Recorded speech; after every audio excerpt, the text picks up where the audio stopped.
Get in the zone, get in the zone, get in the zone, get in the zone, get in the zone. I'm ready. Alright, so hey guys, this is AOKRJ. I'm the type of person that is, well, I have more than one best friend. I'm one of those people. And I'm also the kind of person where, like, I'm your friend until you give me a reason not to be your friend. So I'm basically your stereotypical Hufflepuff.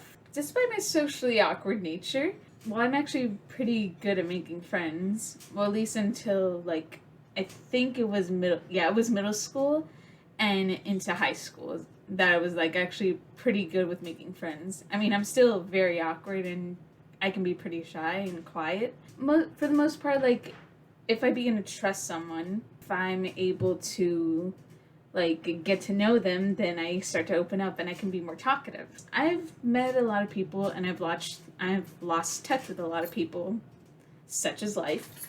But the friends that I've at least kept to this day, I'm here to tell a story about them. So let's start with the first one. My very best friend that I met in middle school, that I'm still friends with today, is Jessica. Well, we'll just call her Jess for now. Me and Jess, we met in middle school. Yeah, I was in 8th grade, and she was in 7th grade. My friends that were a grade above me had just gone off to high school, so I was kind of by myself for quite a while. I was on my own, and I didn't really talk to anyone for at least a couple months.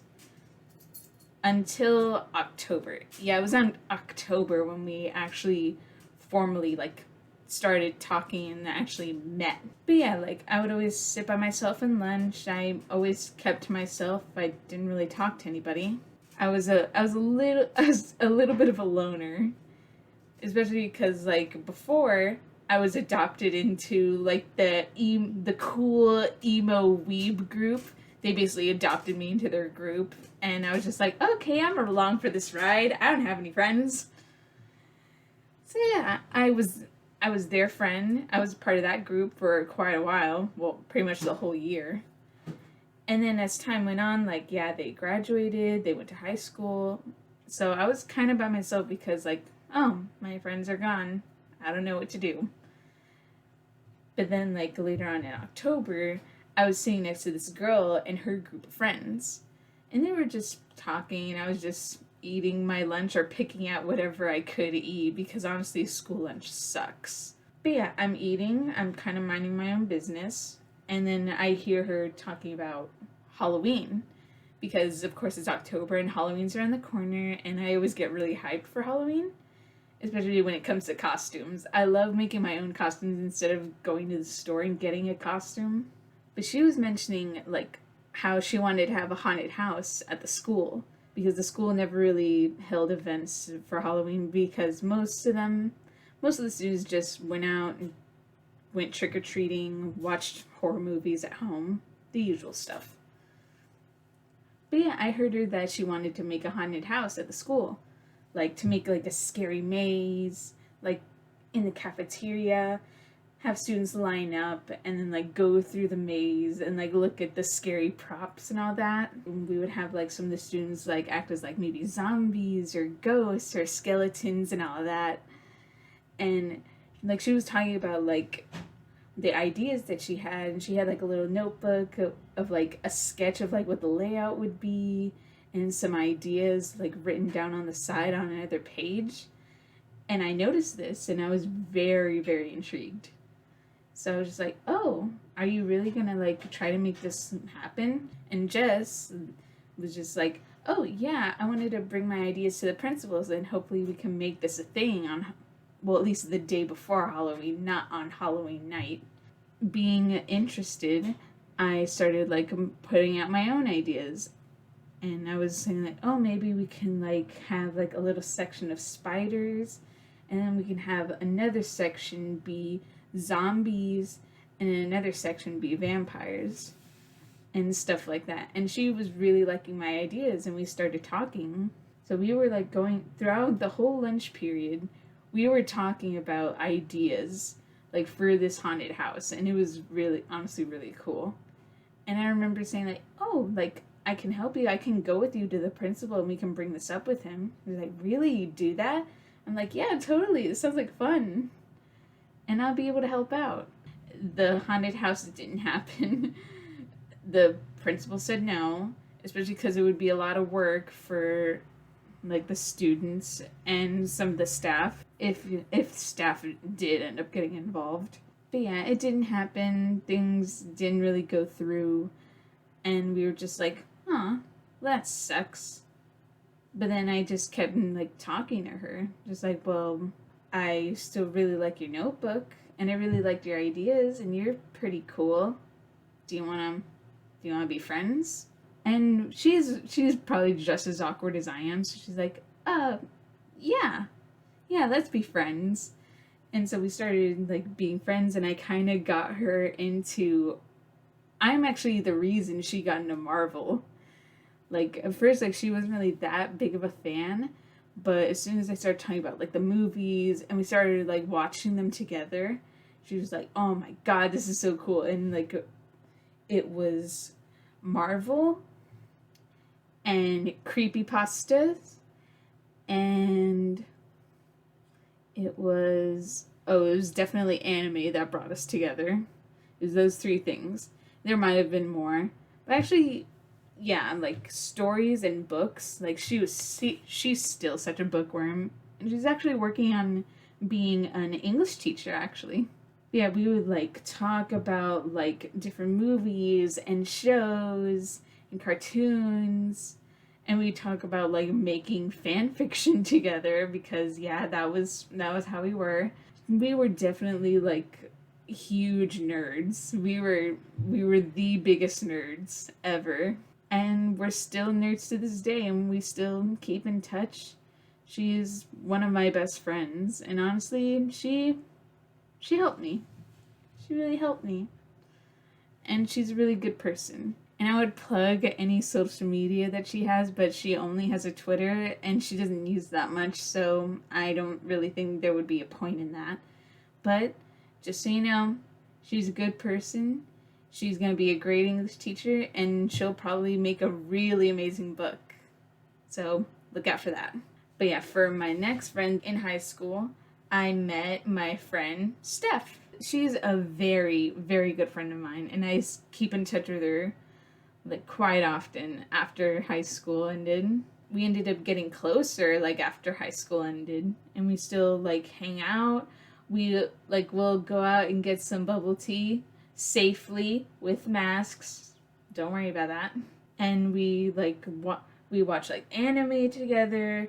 I introduced her to My Hero Academia, which she is now obsessed with. And oh, we love watching Studio Ghibli movies together. But yeah, Steph. Actually, how we met is okay, let's just start with like at first she didn't like me at all. And here's why. So I was in like chorus class. I was still pretty new to the school. I didn't really know anybody because I actually went to a different high school for my freshman year. And I transferred to this other school like my sophomore year, and I graduated from it. I was still pretty new to the school. I didn't really know anybody. And again, I was very quiet. But then I also had colored hair. I think it might have been purple at the time, or blue. I'm not sure. All I knew is that my hair was dyed. Like the ends, like these ends were dyed a certain color. And it looked really nice, and I felt all cool, you know? It was like, oh, I have cool colored hair. I'm so quirky. Oh my god. Yeah, I had colored hair, and I was in a course class, and they had like all the seats like set up in segments, and me and Stephanie were sopranos, so we were sitting like in this like little segment together, and she noticed that like I had like cool hair, and I had these big framed glasses. I had like these big blue framed glasses that were like too, and the lenses were too big for my face, so it kind of, I mean, they fit, but they would slide off my face a lot. But yeah, she thought I looked cool, and she's like, oh, well, this girl has cool hair. I'll try talking to her. And so she goes up to me, and she's like, hey, my name is Stephanie. It's nice to meet you. I'm a soprano too. And I want to say that I really like your hair, and I think that you're really cool. Maybe we can be friends. At this point, I'm very confused that she's even talking to me. I'm very awkward, and I'm a little scared because she's a lot taller than me. She's 6 foot, and I'm like five whatever. I honestly don't really like care about my height that much. All you have to know is that I am very short, and she's very tall. She a tall girl. I was a little intimidated by her, and she had like cool short hair, and I think she had like a beanie on, and her Yuri on Ice hoodie. But yeah, I was very intimidated, so I just kind of looked at her for a few seconds, and then I looked down and I put my headphones in. That sounds very rude, but honestly, I didn't know what to do. I didn't know what to do when she was talking to me. I think, like, I could have done something. I know that. I could have done something, but my brain just shut down, and I'm just like, if I pretend I don't see her, maybe I don't have to interact. Again, not a good mindset to have. But yeah, she definitely didn't take that well. I mean, she wasn't like extremely bitter about it. She was a little salty, and she was like, "Wow, that girl was rude. I don't like her." So yeah, that was her first introduction to me. And then we ended up meeting. Again, we met again. Yeah, it was my junior year when our ex friend introduced us. Well, when she joined us in theater, is when we really started talking, and I really started like opening up to her, and she started like coming out of her shell as well, because she's also as awkward as I am. All of my friends are as awkward as I am. But yeah, we ended up like talking about like certain shows. She realized that like I'm a pretty big fan of anime, and she told me like all kinds of like titles that she's watched and enjoyed. And then I introduced her to My Hero Academia. And we watched that together when we were like really upset, and I just wanted us to have like a good day. And gosh, we had so much fun our senior year in theater. Like we would always hang out and have lunch together in the theater classroom. And there were a lot of other things that we would do together, but I think those are a story for another day. Finally, my recent best friend is my friend who I call Cece. We met online, and it was on the good old website of Archive of Our Own, AO3. But either way, we met in 2020 during the pandemic when you can't go outside or meet your friends. But there was this fic on Archive of Our Own. I read it and I loved it.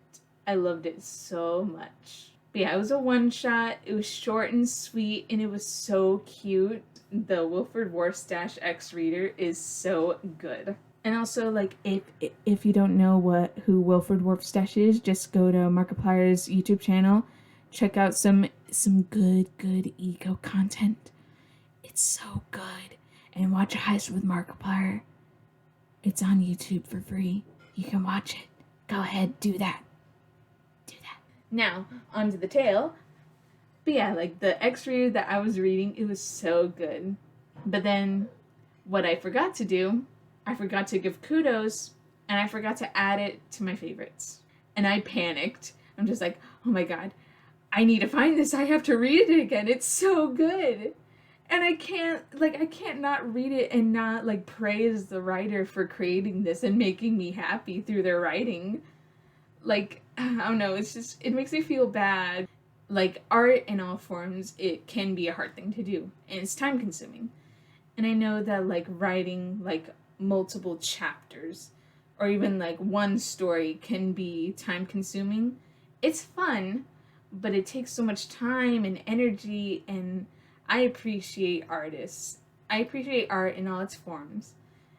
And I always want to, like, make sure that I pay compliments to the writers of the fan fictions that I read because it brings me joy. It makes me happy.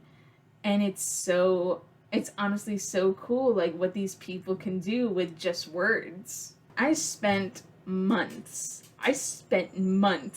looking for this story. I spent so much time scrolling and scrolling and scrolling on my phone, just trying to look for this story.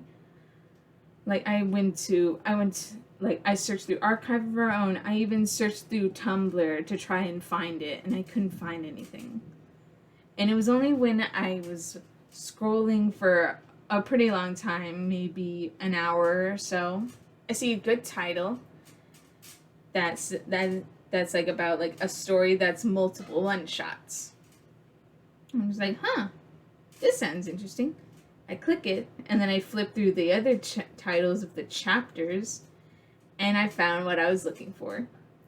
I found it. I was so happy. I actually think I screamed from joy because of how happy I was that I found it. And so, yeah, I clicked it. I read it at least like 6 or 8 times. Maybe more than that, but I read it so many times. And I was so happy to read it and enjoy it. I gave a little heart. I gave a kudos. And I saved it to my favorites, and then I added a comment. I was like, oh my god, I've been looking for this for months, and it's so good, and you're such a good writer. Oh my gosh, I love your work. Oh my god, keep up the great work. You're awesome. And I sent it off. The next day I got a reply from the writer. She's like, oh my god, I'm so happy that you like what I'm writing. I actually didn't think it was that good. I was like, no, you captured Wilford Warfstash's character so well, and it's so awesome. Like, he's one of my favorite characters from Markiplier's, like, skits. But yeah, like, she was very flattered that I, like, was, like, talking, like, so highly of, like, her one-shot. I'm just like, yeah, like, it's really good, and you're a really good writer. And I really enjoyed it. And so we kind of like started a thread in the comments. That was how our friendship began. And she was really nice. And at first, like, I was a little worried because you know how it can be when like making friends or meeting people online. And it can be dangerous. It can be if you're not careful. So remember to be careful when you're making friends online and you're meeting people online. But yeah, we ended up talking. We actually moved our conversations to Tumblr. She was a really great writer, and she's a really good person. And we started like talking more on Tumblr, and we started bouncing off ideas of different stories about who our favorite characters are, and how what we think they would act in certain situations, you know. And it was a lot of fun. Like, I've never had that much fun like talking to I never had that much fun to like talking to someone about like certain subjects, and then we would ramble on about like other topics like our favorite movies, our favorite shows, one of our favorite books, and we were just talking and talking for hours, and it was like so much fun. While we were talking on Tumblr, she was like, so like, are we like best friends now? I was like, yeah, I consider you one of my best friends. Like, because we were talking for, like, maybe a couple months. And then she ended up, like, sending me her Instagram. And we even started chatting on Discord a lot more. And we had, like, video chats. We had video chats with my friend Steph. And they ended up getting along really well. So she's definitely a part of my group now that I have. And I even saw her on Instagram, and I saw her pictures, and her makeup is incredible. Her makeup is so good, and she looks so cute. Honestly, like, if you can find her Instagram, go do that. Honestly, wait, I'm gonna put her Instagram right here with the magic of editing. Yeah. She's such a sweetheart, and she's so cool, and she's my best friend. And we even made a fic together. We ended up making a fic together. I can't believe I almost skipped that. We ended up making a fic together, like a story. Like it's so good. Like, and it's a long one. It's kind of long for a one shot. But gosh, we put a lot of work into it, and honestly, I'm very proud of us. But I have to warn you, if you are under 18, you should not read it. I'm just putting that out there, okay? Yeah, that's how I ended up meeting my friend Cece, and we still talk pretty regularly. We talk pretty much every day. Like we still talk about like some stories that we like, and we're still like learning about each other more. And I even sent her a birthday present like a couple months ago, and she wants to send me a Christmas present like this year, and I'm really excited for it. And hopefully I can send her a Christmas present as well, since she doesn't live in my state. And we hope that we can like meet in person one day. We could like maybe she can come down to where I live. We could like spend like a couple days together with me, her, and a couple of our friends so that she can meet them. We can all talk. We can watch some movies. We can go out to eat. We can like show her like different places in Florida where it's like really cool. But yeah, Cece is one of my best friends, and I care about her so much. And she really cares about me too. And honestly, like Steph, Jess, and Cece, they really helped me a lot. Cause for a long time I was very afraid of people. I didn't trust anyone. I didn't want to trust anyone, and I just wanted to kind of close in on myself and just exist. And they helped me, like, they showed me that there's still good people out there. And that there's some people that I can trust and that do genuinely care about me and want to help me. And honestly, I don't know where I'd be without them. And before I end this video, take this advice, if you can call it advice. Making friends is hard. And it can be very scary, especially if you've been hurt by people before. But I want you to know that it's worth it. It's worth it to try to make friends and even to form a relationship if if you think you're ready. And you shouldn't be afraid. Yes, there are bad people out there, but not all of them are bad. And even if you can like start a conversation, at least say hi. Just say hello. Every friendship starts with a hello. And even if you feel like you don't have anyone, or if you're like unable to like make a friend, I can be a friend. You can watch my videos and I can be here for you, and I can ramble, and hopefully my voice in the background will make you feel better and make you feel less lonely. I know that was the case with me when I started watching YouTube. But yeah, don't be afraid, and you're never alone. I just want you to know that. So, I'm gonna end this video while I can. And I hope all of you are doing well and are having a good day. Well, see ya.